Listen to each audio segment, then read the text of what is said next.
आदरणीय हमारे विद्यालय के व्यवस्थापक, सभी शिक्षकगण एवं मेरे सभी प्यारे बच्चों, आज हम लोग सभी जानते हैं कि हमारा देश 15 अगस्त 1947 को आज़ाद हुआ था और आज़ादी की खुशी में हम प्रत्येक वर्ष झंडा फहराकर उनकी खुशी को मनाते हैं। उन वीर शहीदों की याद करते हैं। हमारे देश की लड़ाई में बहुत सारे भाग लिए महिलाएं और पुरुष, जिसमें महिलाएं ने भी अच्छी योगदान दी।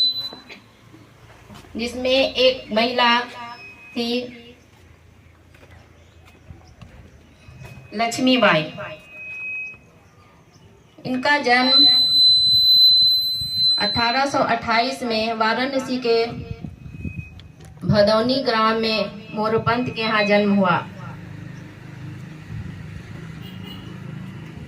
4 वर्ष की अवस्था में इनकी माता चल बसी।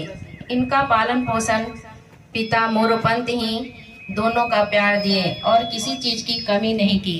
पढ़ाई के साथ साथ इनको घुड़सवारी, तिरंगबाजी, बहुत सी कला सिखाई, जो कि युद्ध के लिए वह तैयार हो चुकी थी। 14 वर्ष की अवस्था में इनकी शादी गंगाधर राव के साथ हो गई। झांसी के राजा वहां गई तो इनका नाम झांसी की रानी हुआ। शादी के कुछ बाद एक बच्चे का जन्म हुआ। वह भी खुशी ज्यादा दिन नहीं चल सकी। 4 महीने की थे तभी उनके बच्चे की मृत्यु हो गई। बच्चे की मृत्यु के सदमा के कारण ही गंगाधर राव को सदमा लगा और उनका भी मृत्यु हो गया। उन्होंने मरने के पहले ही अपने ही परिवार के एक बच्चे को गोद लिया था, जिसका नाम था दामोदर राव। लेकिन मरने के बाद वहां जब गंगाधर राव थे तो अंग्रेजों का कुछ नहीं चलता था। लेकिन इनके मरने के बाद अंग्रेज ने खुद के बच्चे को जन्म न रहने के कारण वह उस राज्य का अधिकार नहीं देता था, तो वह झांसी पर हमला कर दिया। लेकिन लक्ष्मीबाई ने यह नहीं माना। उन्होंने लड़ाई करने के लिए तैयार हुआ, अपने किले को देने को तैयार नहीं हुई।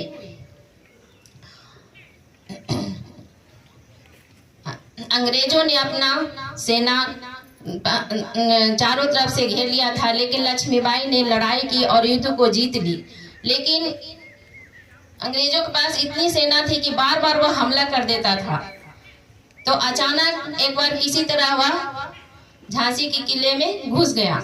तो रानी वहां से निकल पड़ी और वहां से निकलने के बाद कालपी पहुंची।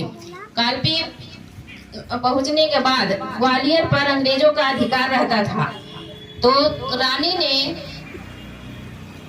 रानी लक्ष्मीबाई ने वहां पर ग्वालियर पर कब्जा करने का योजना बनाया, लेकिन यह अंग्रेज को बर्दाश्त नहीं होता। वहां भी युद्ध चला। 2 सप्ताह युद्ध चली। 1 सप्ताह तो वह जीत चुकी, लेकिन दूसरे सप्ताह में वह लड़ते लड़ते अंग्रेजों के एक सैनिक ने उन्हें एक तलवार से उनको वार कर दिया और वह घायल हो चुकी थी। घायल की अवस्था में भी वह लड़ती रही, अपने को कमजोर नहीं की, अन्य अंग्रेजों को हाथ लगने दी। वह मरते मरते उनको सेना को मारती गई, लेकिन अंत में वह बिल्कुल व्यस्त हो चुकी थी और उनकी सेना भी उतना नहीं थी कि वह लड़ाई कर सकती थी। तो एक कुटिया के पास पहुंची और एक साधु था वहां पर। उन्होंने कहा कि मेरी शरीर को जला दीजिए, अंग्रेजों का हाथ नहीं आना चाहिए। और 1858 में इनकी मृत्यु हो गई और ये वीर गति को प्राप्त हो गई। मरते मरते तक भी इन्होंने अपने देश को बचाया और पहला यह आजादी की क्रांति शुरू हुई थी और बाद में हमारा देश और वीरों ने और महिलाओं ने भी किया, जिससे आज हम आजादी पा रहे हैं। तो इनकी कविता है, 4 लाइन सुनाती हूँ, सुभद्रा कुमारी चौहान द्वारा लिखी हुई है।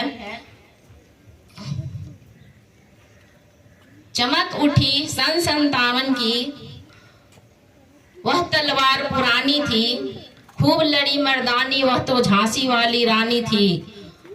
बुंदेलो हर बोलो के मुंह हमने सुनी सुनी कहानी थी, गुमी हुई आजादी को सबने कीमत पहचानी थी।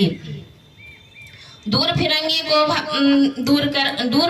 को भगाने को सबने मन में ठानी थी। खूब लड़ी मर्दानी, वह तो झांसी वाली रानी थी।